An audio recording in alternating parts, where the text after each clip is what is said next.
Welcome to the Bare Metal Cyber CCISO Prepcast. This series helps you prepare for the exam with focused explanations and practical context. Access control is a foundational element of any effective information security strategy. Its core purpose is to ensure that only authorized individuals are able to access specific systems, data, applications, or services. By enforcing access control consistently, organizations uphold the principles of confidentiality, integrity, and availability.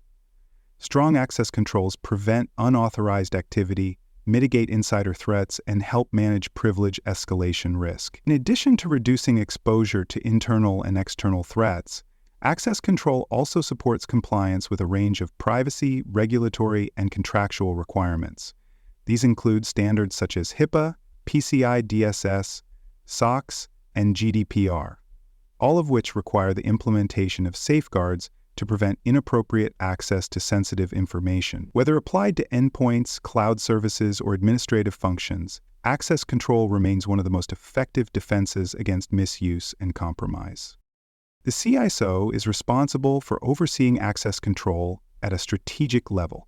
This includes ensuring that access policies align with risk tolerance, business goals, and compliance obligations. The CISO must also coordinate the consistent application of access controls across all environments, on-premises, cloud-based, and hybrid. This responsibility extends to approving or overseeing the selection of access control models that guide enforcement decisions. Exceptions to access policy must also be governed at the enterprise level, ensuring that they are risk-justified and temporary. Access governance processes such as periodic access reviews, privileged account audits, and identity recertification fall under the CISO's domain. By communicating access risks to executives and tracking policy effectiveness, the CISO helps leadership understand how access control contributes to overall security posture and regulatory readiness. Discretionary Access Control, or DAC, is one of the oldest and most flexible access control models.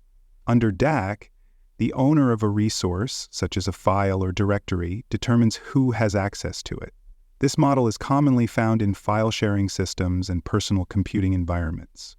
While DAC provides user-level flexibility, it is vulnerable to misconfiguration, inconsistent enforcement, and privilege sprawl. In larger environments, it becomes increasingly difficult to track who has access to what and why. As a result, DAC is generally unsuitable for highly regulated or risk-sensitive environments.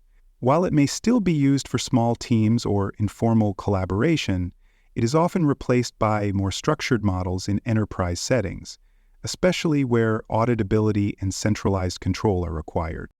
For more cyber-related content and books, please check out cyberauthor.me. Also, there are other podcasts on cybersecurity and more at baremetalcyber.com. Mandatory Access Control, or MAC, represents the opposite end of the spectrum. In this model, access is controlled by a central authority rather than by individual resource owners. Both users and data objects are assigned classification labels such as confidential or top secret. Access decisions are enforced strictly based on these labels and predefined policy rules. Users cannot change permissions or share access outside of what is explicitly authorized. MAC is widely used in government and military environments, where high assurance and strict compartmentalization are necessary. The downside of MAC is that it lacks flexibility. It can be too rigid for dynamic business operations or agile environments. Nonetheless, for organizations that handle classified or highly sensitive data, MAC remains a strong choice due to its predictable, non-discretionary enforcement structure. Role-based access control, or RBAC, is one of the most widely adapted models in enterprise environments.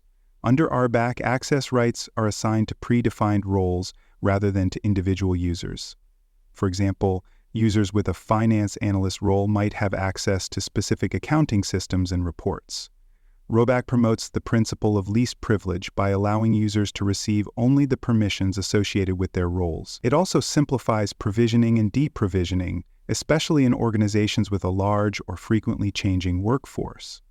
A well-implemented RBAC system depends on clear role definitions and a structured process for role management. While RBAC reduces administrative burden, it can become inflexible in environments where users perform multiple or shifting tasks unless roles are carefully managed and regularly reviewed.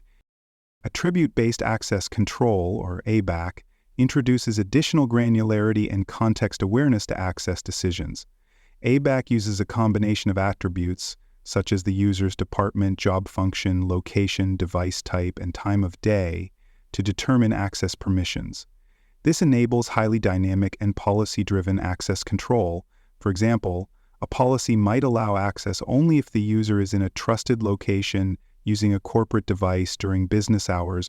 ABAC is particularly useful in cloud and distributed environments where static roles do not capture enough context. However, ABAC is more complex to configure and manage compared to RBAC. It requires detailed attribute data, a robust policy engine, and ongoing governance. Standards such as XACML are often used to define ABAC policies. ABAC's flexibility makes it ideal for organizations with diverse users, access needs, and risk considerations. Rule-based access control and risk-adaptive access control represent specialized models suited for dynamic or high-security environments. Rule-based access control uses predefined logic statements to make access decisions. For example, deny all access after 10 p.m. unless user is on an allow list. These rules are typically embedded into systems or enforced through policy engines. Risk-adaptive access control, or RADAC, adjusts access permissions in real time based on risk indicators. These may include the user's behavior, threat intelligence, or the sensitivity of the resource being accessed. RADAC often enables conditional enforcement, such as triggering multi-factor authentication or restricting access to read-only mode when risk scores are high. RADAC requires integration with analytics, user behavior monitoring, and threat intelligence sources. It's especially relevant in environments where rapid decisions and contextual awareness are essential. Modern access control strategies are increasingly shaped by zero-trust principles. The zero-trust model operates on the principle of never trust, always verify. It assumes that no user or system, whether inside or outside the network, is inherently trustworthy.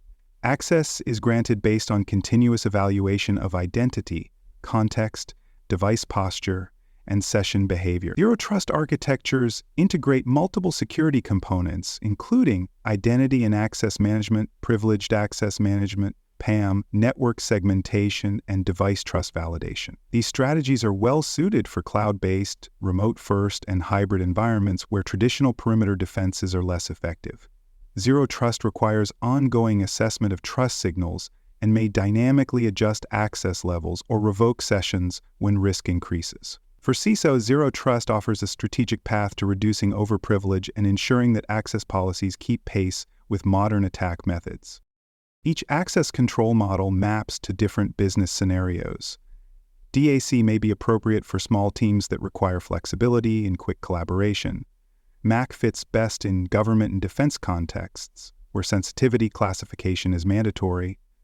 RBAC is suited for structured enterprises with well-defined hierarchies and predictable access needs. ABAC provides flexibility and is preferred in environments that demand dynamic and context-aware decisions, such as BYOD programs or multi-tenant cloud applications. Zero-trust models are increasingly adopted in remote work scenarios, SaaS platforms, and organizations with distributed architectures. Selecting the right model involves understanding the business context, data sensitivity, user behavior, and threat environment. Often, organizations use a combination of models tailored to different segments of their infrastructure. On the SCCO exam, access control models are tested through definitions, comparisons, and real-world application scenarios. Candidates must understand key terms such as DAC, MAC, RBAC, ABAC, Zero Trust, and RADAC. Scenario questions may ask which model best supports a specific environment, such as a cloud-native SaaS platform or a government facility with classified data. The exam also tests the CISO's decision-making ability regarding enforcement policies, exception handling, and integration with identity governance and compliance frameworks. Access control intersects with multiple domains, including audit readiness, risk management, and security policy enforcement. Mastery of this topic demonstrates the candidate's ability to architect secure environments, support compliance, and ensure that access decisions align with both business needs and risk posture. Thanks for joining us for this episode of the Bare Metal Cyber CISO Prepcast. For more episodes, tools, and study support, visit us at baremetalcyber.com.